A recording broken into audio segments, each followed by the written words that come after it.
Chapter 4. The Call.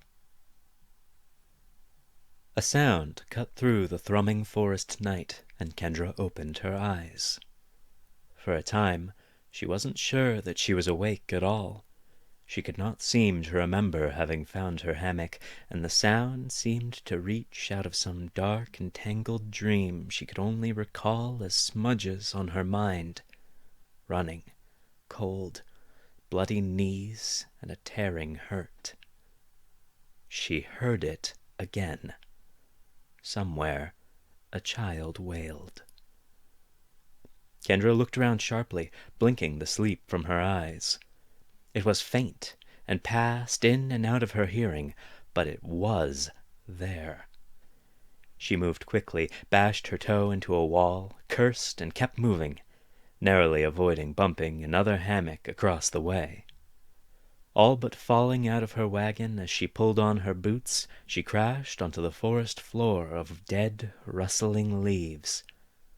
It was late, without a trace of dawn in the sky, and chill night winds cut down to her bones.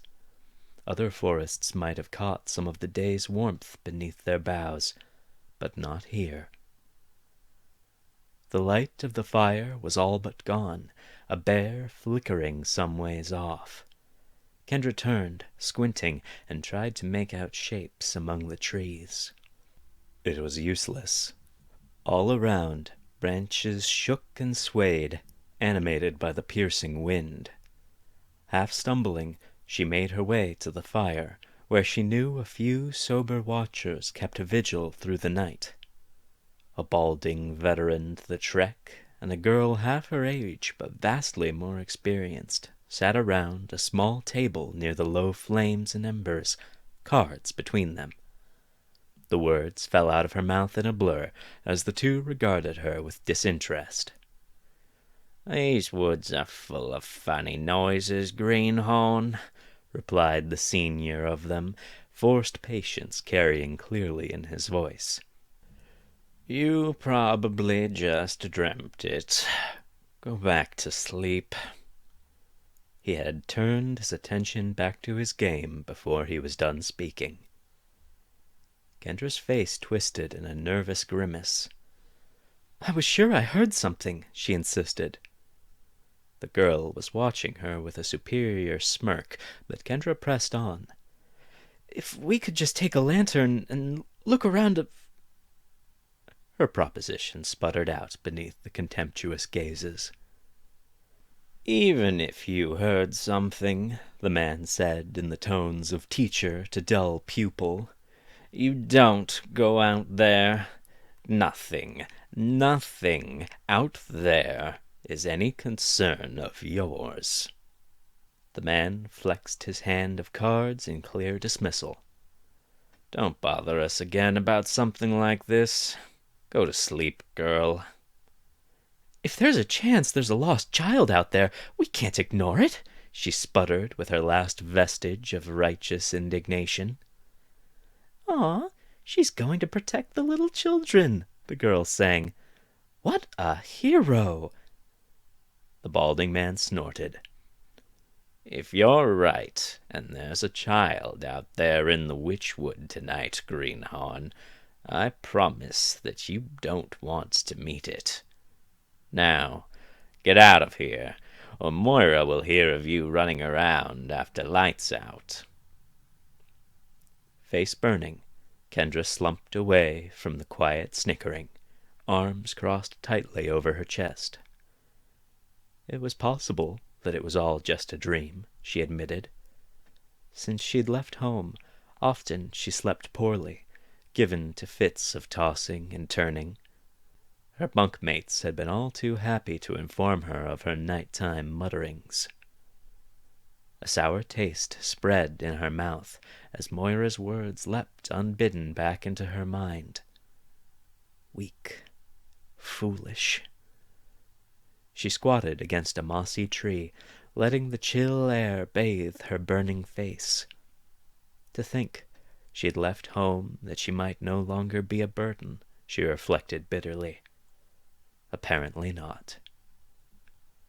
Around her, Trees waved and hissed in the unfamiliar night, dark, tall, and nodded to the squat, bright trees of home. A tear slid from the undamaged ducts of her left eye.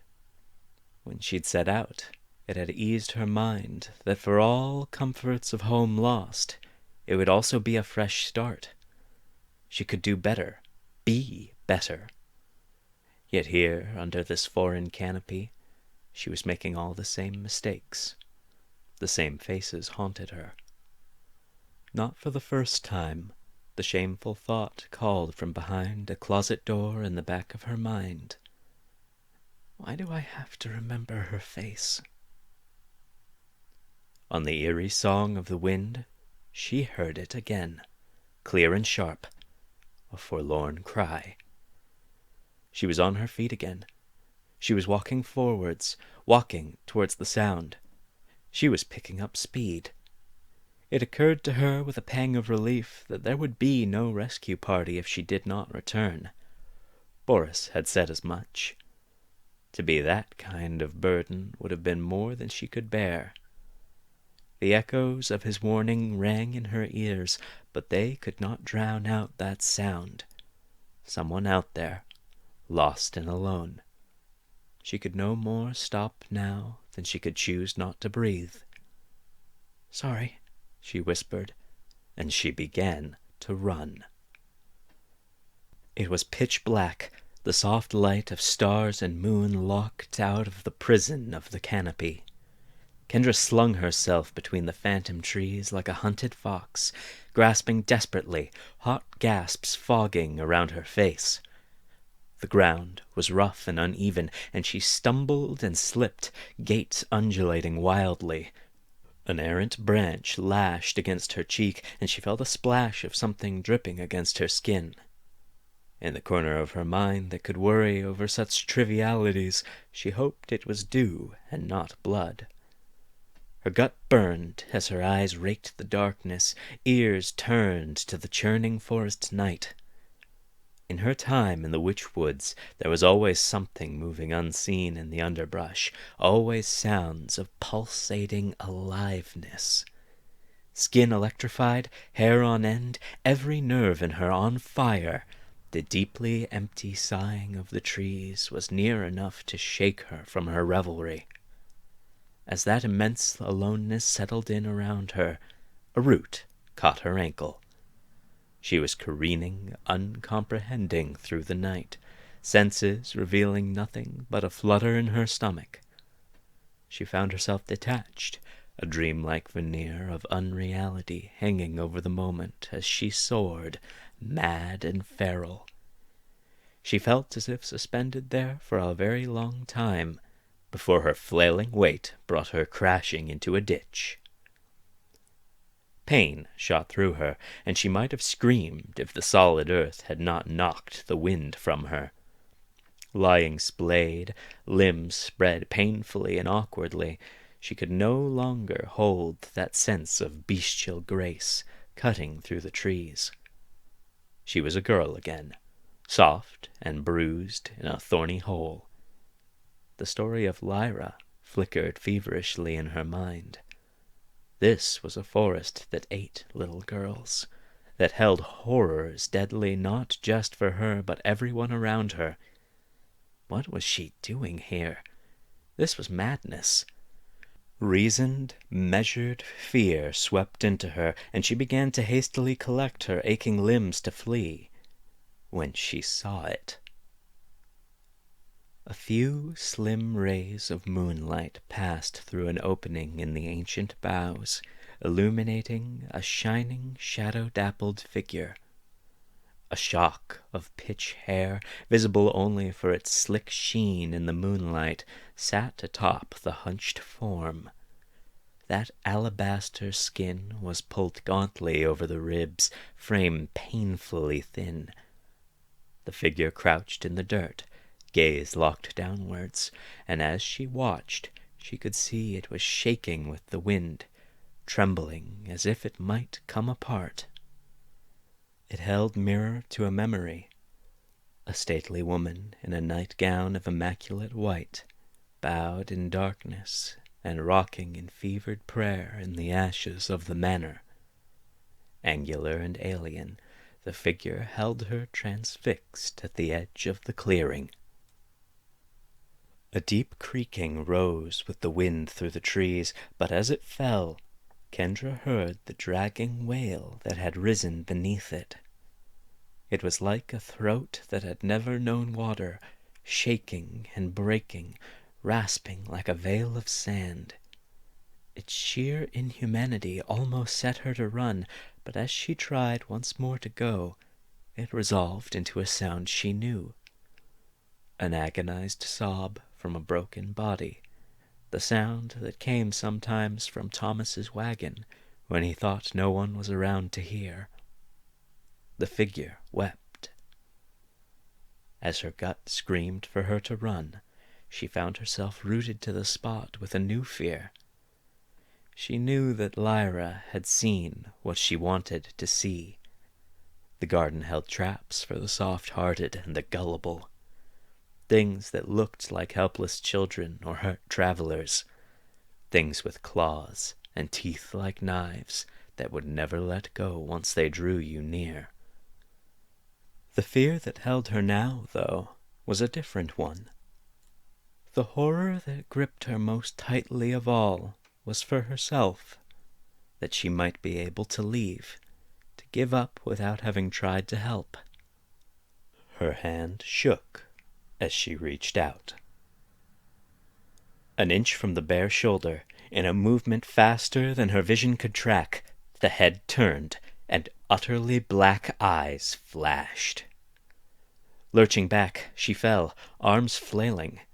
She landed hard on her back among the weeds, and silhouetted against the moon, the pale man stood over her.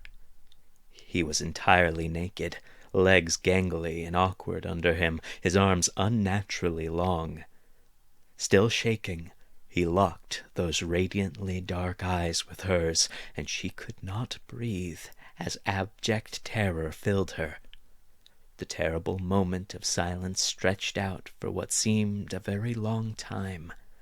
The thing had ceased its weeping.